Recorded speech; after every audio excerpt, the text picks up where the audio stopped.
তার লাইফটা ছিল কালারফুল, একদিকে নায়ক আরেকদিকে রাজনীতি, ৬ দফার আন্দোলন, ৬৯-এর আন্দোলন এবং বঙ্গবন্ধুর ডাকে স্বাধীনতার সংগ্রামে মরণপণ মুক্তিযুদ্ধে তিনি ঝাঁপিয়ে পড়েছিলেন।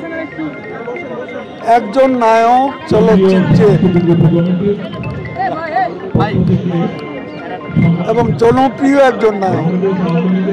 তার সময়ে তিনি ছিলেন জনপ্রিয়তার প্রথম সারির শীর্ষে এবং তখনও কিন্তু তার রাজনৈতিক বিশ্বাসে বা রাজনৈতিক আচরণে, রাজনৈতিক কর্মকাণ্ডে তিনি এক চুলো তার আদর্শ থেকে নড়েননি।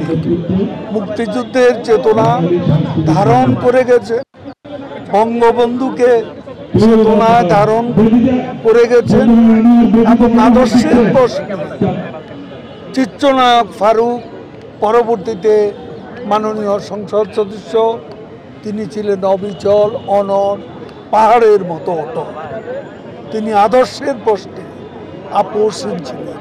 আমাদের নেত্রী দেশরত্ন শেখ হাসিনা তার যে সারা জীবনে যে কমিটমেন্ট, সে কমিটমেন্টের জন্য তাকে পুরস্কৃত করেছেন জাতীয় সংসদে গুলশান আসনে মনোনয়নের মধ্য দিয়ে।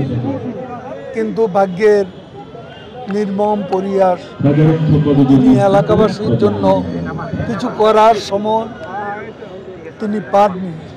তার আগেই অনেক দিন সিঙ্গাপুরের হাসপাতালে তিনি কোমায় ছিলেন। মাত্র কিছুদিন আগে তার গলার স্বর একদিন টেলিফোনে শুনতে পেলাম। আমরা ভাবছিলাম যে তিনি সুস্থ হয়ে ফিরে আসবেন, কিন্তু তিনি ফিরে এসেছেন মরদেহ হয়ে ফিরেছেন। তিনি জীবিত অবস্থায় ফিরতে পারেন। তার থেকে আমাদের অনেক কিছু শেখার আছে, বিশেষ করে আদর্শের প্রশ্নে একজন মানুষ সংকটেও দিশেহারা হন। আওয়ামী লীগ বঙ্গবন্ধু হত্যার পর ২১ বছর আমরা ক্ষমতায় ছিলাম না। আমাদের নায়ক ফারুক তখনও ছিলেন জনপ্রিয় নায়ক, কিন্তু সে সময় তার পেশা জীবনের কোনো ক্ষতি হবে সেটা হতেও পারত। তারপরে তিনি বঙ্গবন্ধু এবং মুক্তিযুদ্ধের চেতনা, আওয়ামী লীগের আদর্শ ধারণ করে গেছে। আমরা তার শ্রদ্ধার সঙ্গে অভিনীত চলচ্চিত্র জনপ্রিয়তার শীর্ষে গেছে।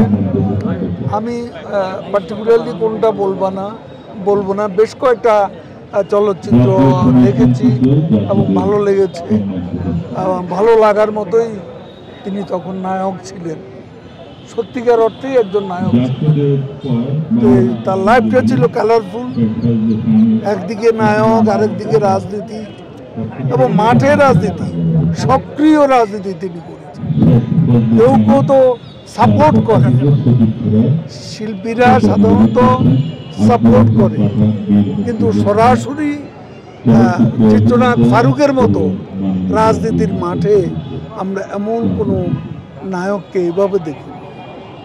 আমরা তাকে স্মরণ করি, শ্রদ্ধার সাথে স্মরণ।